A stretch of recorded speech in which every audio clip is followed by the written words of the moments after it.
Hello and welcome to a time special presentation for Thirukkural with the Times, where we explore real-world lessons from the classic Tamil text Thirukkural with motivational speaker, author and diversity champion Bharathi Baskar as she explores the masterpiece. Human history has always carried the stains of betrayal. The wound hurts differently because it comes not from an enemy but from someone once trusted. The greater danger is when betrayal ceases to shock people's conscience, as it happens during elections. What did Thiruvalluvar write about betrayal by allies? There is a peculiar astonishment that descends upon public life during moments of political turbulence.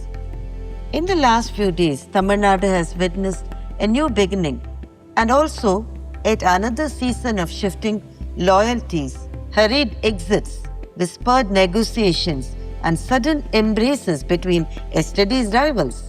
Leaders move camps overnight. Long-term associates discover differences.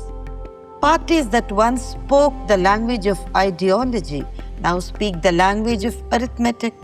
What is perhaps most unsettling than the betrayal itself is the speed with which it happens and how society normalizes it. Political analysts discuss defections with clinical ease. Television debates reduce loyalty to strategy. This is politics, they shrug. All is fair in war and love. Psephologists who fail spectacularly in reading the public mood now comfortably explain why such betrayals are inevitable. Slowly, the normalization spreads beyond politics into business partnerships, into friendships, into marriages, into private moral vocabulary of the society. The danger is not merely that betrayals happen. Human history has always carried the stains of betrayal. The greater danger is when betrayal ceases to shock the conscience. Almost every great civilizational story carries within it the ache of treachery. Judas trading loyalty for 30 pieces of silver remains one of the most haunting symbols of human frailty. Brutus stabbing Julius Caesar in the name of preserving the republic became, in Shakespeare's words, the unkindest cut of all. The wound of betrayal hurts differently because it comes not from an enemy but from someone once trusted enough to stand close. Psychologists describe betrayal trauma, not in politics but in personal relationships, as a deeply destabilizing emotional injury.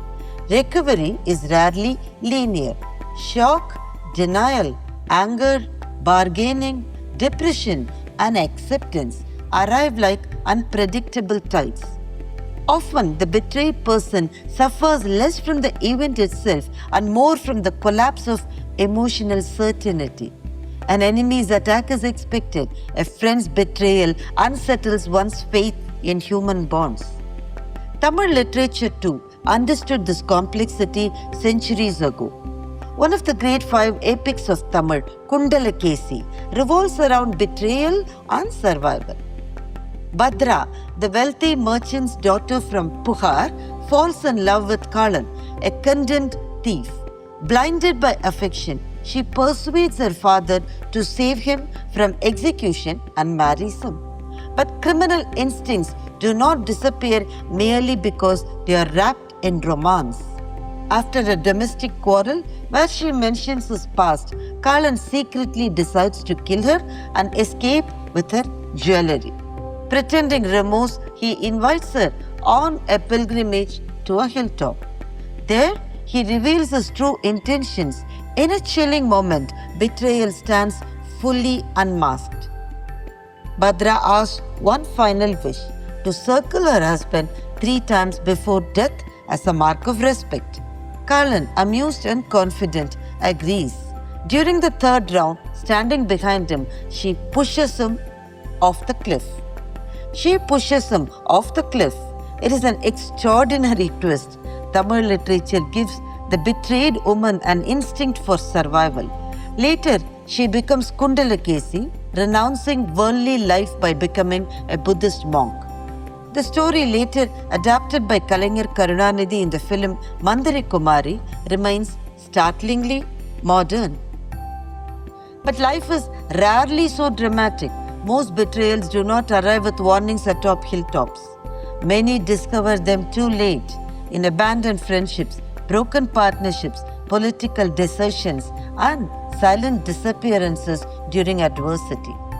Ironically, failure and downfall often become the clearest mirrors in life. Prosperity attracts crowds, suffering reveals true companions. When institutions weaken, when leaders lose power, when individuals stumble, one silently learns who stays and who walks away. No one captured this more precisely than Thirukkural. Thiruvalluvar writes in Kural 799, Kedungaalai, kaividuvaar Kenmai, Adungaalai, Ullinum, Ullam, Sudum. It haunts one till death, the thought of those friends who deserted us in distress. Perhaps that is why societies must resist glorifying opportunism, even when politics treats it as routine. A civilization survives not merely through economic strength or electoral victories, but through the invisible moral agreements that hold human bonds together. When betrayal becomes entertainment, conscience slowly becomes negotiable.